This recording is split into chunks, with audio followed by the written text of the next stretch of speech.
نحمده ونصلي على رسوله الكريم اما بعد فاعوذ بالله من الشيطان الرجيم بسم الله الرحمن الرحيم ياسين والقرآن الحكيم انك لمن المرسلين على صراط مستقيم تنزيل العزيز الرحيم لتنذر قوما ما انذر آباؤهم فهم غافلون صدق الله وصدق رسوله النبي الكريم ونحن على ذلك لمن الشاهدين والشاكرين والحمد لله رب العالمين۔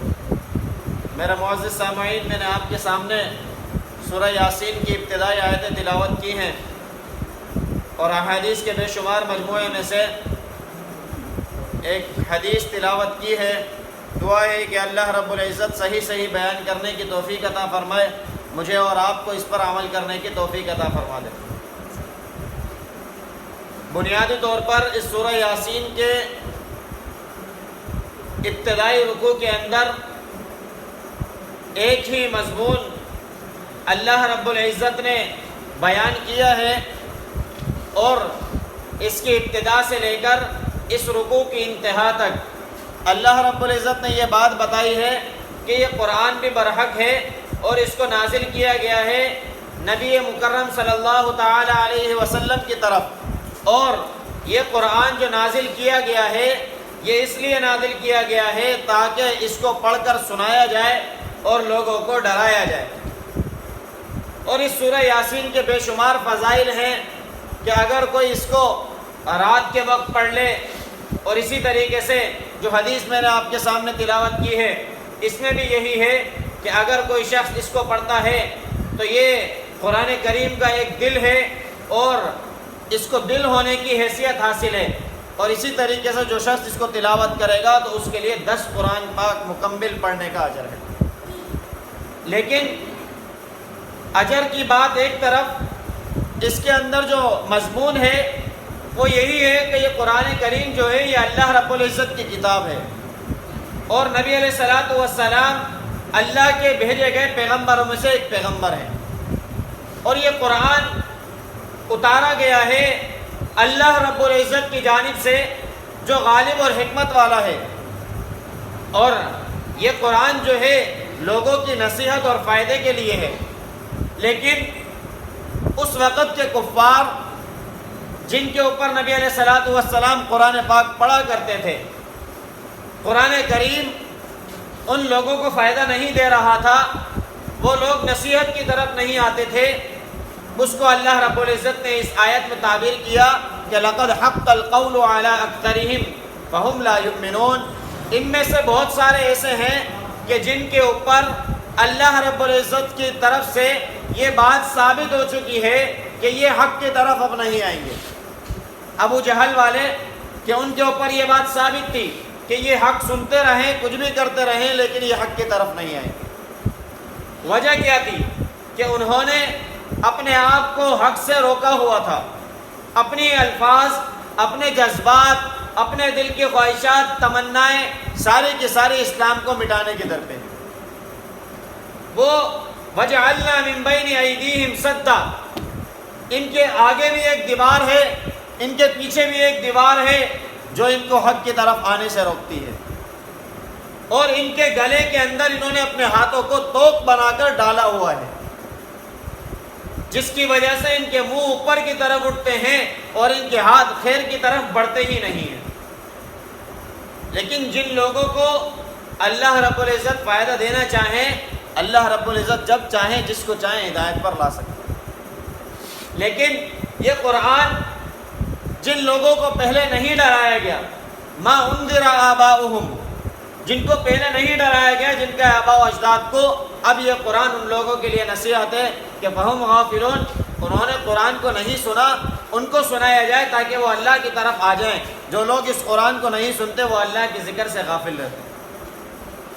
لیکن جن لوگوں نے ہٹ درمی کا مظاہرہ کیا ہوا ہے ان لوگوں کو نہ ہی قرآن نظر آتا ہے نہ ہی اللہ کے نبی نظر آتے ہیں۔ اس کی مثال اور اس کی دلیل یہ ہے کہ جس وقت نبی علیہ الصلوۃ والسلام ہجرت کے لیے نکل رہے تھے تو نبی علیہ الصلوۃ والسلام خود یہ سورہ یاسین کی ابتدائی آیتیں تلاوت کر رہے تھے، اور فہم لا یبصرون تک جب نبی علیہ السلام نے تلاوت کی اور اپنے ہاتھ میں ریت اٹھاتے ہوئے اور ان کے منہ کی طرف پھینکتے ہوئے نکل گئے، بعد میں کسی شخص نے آ کر کہا کہ بھائی گھر کا محاصرہ کیوں کیا ہوا ہے؟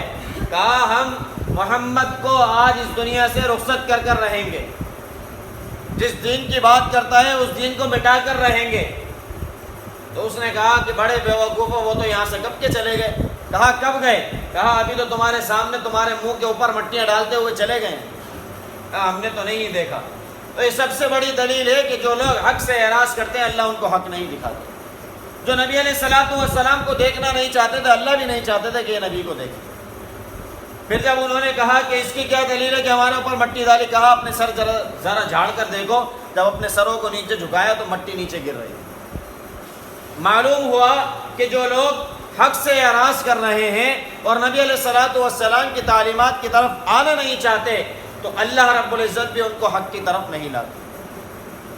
پھر اللہ رب العزت نے تو خود فرما دیا کہ وَسَوَاءٌ عَلَيْهِمْ أَنذَرْتَهُمْ أَمْ لَمْ تُنذِرْهُمْ لَا يُؤْمِنُونَ۔ ان کو چاہے قرآن سناؤ نہ سناؤ، ڈراؤ نہ ڈراؤ، اللہ کا عذاب ان کے سامنے لا کر رکھ دو تب بھی یہ ایمان لانے والے نہیں۔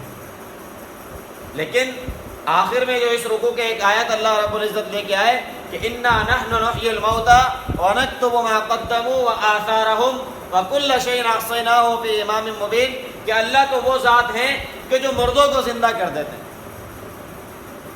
اور اللہ رب العزت کے یہاں پر وَنَكْتُبُ مَا قَدَّمُوا وَآثَارَهُمْ جو تم نے آگے بھیجا ہے وہ اللہ کے یہاں لکھا ہوا ہے، اور جو تم دنیا میں کر آئے ہو وہ نشانات دنیا کے اندر موجود ہیں۔ وَكُلَّ شَيْءٍ أَحْصَيْنَاهُ فِي إِمَامٍ مُّبِينٍ اللہ کے یہاں تو یہ سارا کا سارا لکھا جا چکا ہے۔ لیکن جو لوگ اس بات کی طرف نہیں آنا چاہتے، اللہ کی ان کو کوئی ضرورت نہیں ہے، اللہ نے جا بجا قرآن کریم میں یہ بات ارشاد فرمائی ہے ان الذین حقت علیہم کلمۃ ربک لا یؤمنون، جن لوگوں کے اوپر تیرے رب کا کلمہ ثابت ہو چکا ہے وہ ایمان نہیں لائے۔ یعنی جو دین اسلام کو چاہتے ہی نہیں ہیں، پسند ہی نہیں کرتے، ان کی ذلت ہمیشہ کے لیے طاری ہے۔ انہوں نے اپنے اوپر ذلت کو طاری کیا ہوا ہے کہ ہم دین اسلام کو مٹا کر رہیں گے، تو ان کی یہ خواہش تو کبھی نہیں پوری ہوگی، لیکن وہ رسوائی کا سامنا ضرور کریں گے۔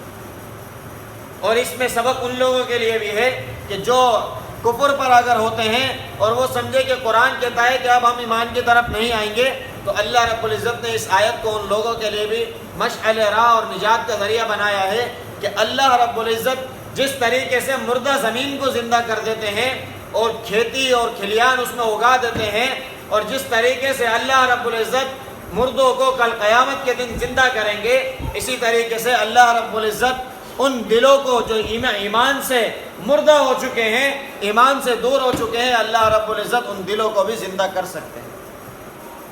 لیکن اللہ رب العزت ان لوگوں کے دلوں کو زندہ کرتے ہیں، ان لوگوں کو اسلام کی توفیق دیتے ہیں جو خود ہی یہ چاہتے ہوں کہ ہم اسلام پر آ جائیں، یا یہ چاہتے ہوں کہ ہم خیر خواہ پر جمے رہیں۔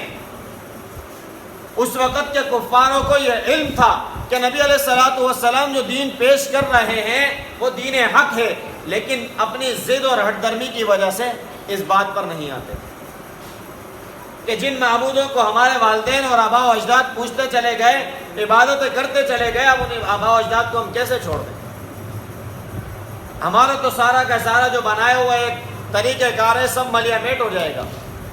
ہم لوگوں کو اس کی طرف بلاتے آئے ہیں اور آج اس کو مٹانا پڑے گا، ہم کیسے اس دین کو چھوڑ دیں؟ لیکن جن لوگوں کے دل حق کے اوپر جمع ہونے کے لیے تیار تھے، جس میں سے حضرت عمر فاروق رضی اللہ تعالی عنہ ہے کہ وہ جب حق کی طرف آئے تو انہوں نے بھی اپنے بتوں کو توڑا نا، اور یہ بات اعلان کر کر دکھائی کہ کیسے ہو سکتا ہے کہ ہم کبھی اس دین پر آ جائیں اور کبھی اس بت کے پاس، کبھی اس بت کے پاس۔ ایک اکیلا اللہ وحدہ لا شریک ہے جو عرش پر قادر ہے، انہوں نے اس چیز کو ثابت کر کر دکھایا۔ لیکن اگر آج کا کفر بھی اس بات پر ہے کہ وہ قرآن کی توہین کر کے، اسلام کے شعائر کی توہین کر کے اس اسلام کو دبا دے گا یا اسلام کو پھیلنے سے دبا دے گا، تو وہ ان کے دلوں کے اور ان کے ذہنوں کے خواب اور خیال ہیں۔ یہ کسی بھی طرح نہیں ہو سکتا۔ آج بھی رپورٹ کے مطابق جاپان کے اندر سب سے تیزی سے پھیلنے والا مذہب اسلام ہے۔ یہ دین اسلام تو پھیل کر رہے گا۔ اللہ رب العزت ان لوگوں کو اس دین اسلام کے اندر داخل کرتے رہیں گے جو حق پر آنا چاہتے ہیں، جو حق پر آنے کے بعد حق کو پھیلانے کے لیے جستجو رکھتے ہیں۔ لیکن جو لوگ صرف اس وجہ سے جمے رہیں کہ ہم کفر ہمیں اپنے ماں کی گود میں ملا، ہمارے آباء و اجداد اس پر چلتے آئے ہیں اور مانتے ہوں کہ دین اسلام حق ہے، پھر اس پر نہ آئیں، تو ان لوگوں کے لیے کوئی ہدایت نہیں۔ دین اسلام ہدایت صرف اور صرف ان لوگوں کے لیے ہے کہ جو سمجھتے ہوں کہ ہم حق پر ہیں، لیکن تعلیم صحیح نہ ملنے کی وجہ سے صحیح حق پر نہ آئے ہوں، تو دین اسلام اور قرآن ان کو صحیح تعلیم دینے آیا ہے۔ ما انذر آباؤہم فہم غافلون، یہ دین اسلام ان لوگوں کو ڈرانے آیا جن کے آباء و اجداد تک تعلیم نہیں پہنچی، لیکن جن کے آباء و اجداد نے ہٹ درمی کا مظاہرہ کیا اور نہیں آئے، پھر دین اسلام کے خلاف خود بھی لگے رہے اور اپنی اولادوں کو بھی لگا کر گئے، ایسے لوگ ہدایت پر نہیں آئے۔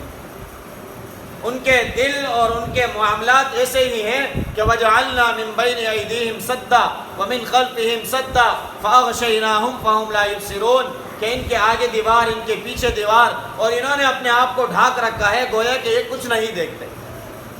حضرت عبداللہ بن عباس رضی اللہ عنہ کی روایت میں اس فَأَغْشَيْنَاهُمْ کو فَأَعْشَيْنَاهُمْ پڑھتے ہیں۔ فَأَعْشَيْنَاهُمْ کا مطلب کہ ان کو آنکھوں کا سنگین مرض لاحق ہے جس کی وجہ سے وہ نابینا ہے، کہ ان کو حق نہیں دکھائی دیتا۔ لیکن جو لوگ حق کی جستجو رکھیں، حق کے اوپر آنے کے لیے تڑپتے رہیں اور چاہیں کہ ہمیں صحیح تعلیم مل جائے اور صحیح بات ہم تک پہنچ جائے، تب ہم اس اسلام کے اوپر آ جائیں اور حق مذہب کو اپنا لیں، تو ان کے لیے یہ قرآن بہترین راہ ہدایت۔ اِنَّا نَحْنُ نُحْيِي الْمَوْتَىٰ، ان لوگوں کے لیے تسلی ہے کہ اللہ مردہ دلوں کو زندہ کر دیتے ہیں۔ وَنَكْتُبُ مَا قَدَّمُوا، اور اللہ فرماتے ہیں کہ یہ نہ سمجھنا کہ ہم کچھ نہیں جانتے، بلکہ اللہ رب العزت تو تمہارے قدموں کے جو نشانات ہیں ان کو بھی جانتے ہیں۔ وَنَكْتُبُ مَا قَدَّمُوا وَآثَارَهُمْ، آثار کہتے ہیں تمہارے چلنے سے جو نشان زمین پر بنتے ہیں، ایسا نہیں ہے کہ ہوا اس کو اڑا دے، بلکہ اللہ رب العزت اس کو بھی شمار کرنے والے۔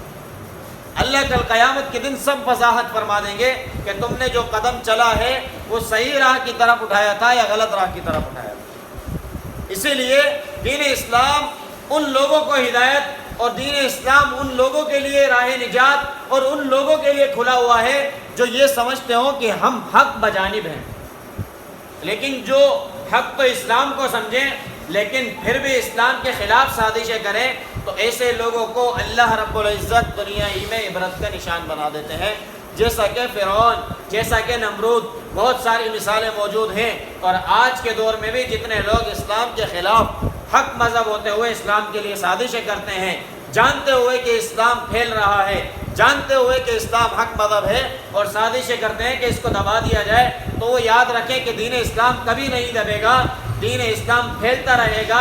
آج کی رپورٹوں کے مطابق بھی اسلام سب سے تیزی سے پھیلنے والا مذہب ہے۔ دعا ہے کہ اللہ رب العزت ہم سب کو حق بجانب فرما دے اور حق کی پیروی کرنے کی توفیق عطا فرما دے۔ وآخر دعوانا ان الحمد للہ رب العالمین۔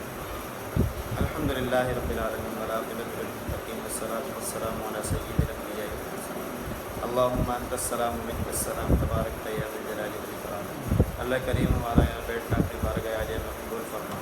اللہ کریم قرآن اور احادیث کو سننا سنانا ہماری بارگاہ عالیہ میں قبول فرما۔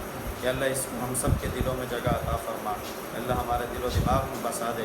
یا اللہ اسلام کی زندگی کو یا اللہ ہمیں اپنے معاشرے میں نافذ کرنے کی توفیق عطا فرما دے۔ یا اللہ نبی علیہ الصلوۃ والسلام اور صحابہ اکرام رضوان اللہ تعالی علیہم اجمعین کے نقش قدم پر چلنے کی ہم سب کو توفیق عطا فرما۔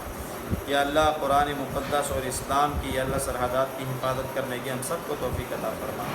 یا اللہ فلسطین کے مسلمانوں کی مدد فرما۔ یا اللہ انڈیا، برما، شام اور لبنان کے مسلمانوں کی مدد فرما۔ یا اللہ قبلہ اول بیت المقدس کی حفاظت فرما۔ اللہ کریم حرمین شریفین کی حفاظت فرما۔ اللہ کریم ملک پاکستان کی حفاظت فرما۔ اللہ کریم اس کو امن کا گہوارہ بنا۔ یا اللہ جہاں جہاں اسلام کی سربلندی کے لیے کام ہو رہا ہے یا اللہ ان سب کی مدد اور نصرت فرما۔ یا اللہ جہاں جہاں مسلمان پریشان حال ہیں، بیمار ہیں، مصیبت زدہ ہیں، تکلیفوں میں ہیں، یا اللہ تمام کی بیماریوں کو، پریشانیوں کو، تکلیفوں کو، مصیبتوں کو دور فرما۔ یا اللہ جتنے بے روزگار ہیں یا اللہ تمام کو حلال طیب روزگار عطا فرما۔ یا اللہ جتنے پیارے ہمارے اس دنیا سے چلے گئے اللہ سب کی کامل بخشش فرما. یا اللہ ڈاکٹر آپ کے صدیقی کو جلد رہائی عطا فرما. یا اللہ اس کے لیے بھی ہم سب کو جد و جہد کرنے کی توفیق عطا فرما. اللہم رب ارحمہما کما ربیانی صغیرا. وصلی اللہ تعالی علی رسول خیر خلقہ محمد وعلی آلہ واصحابہ اجمعین. آمین.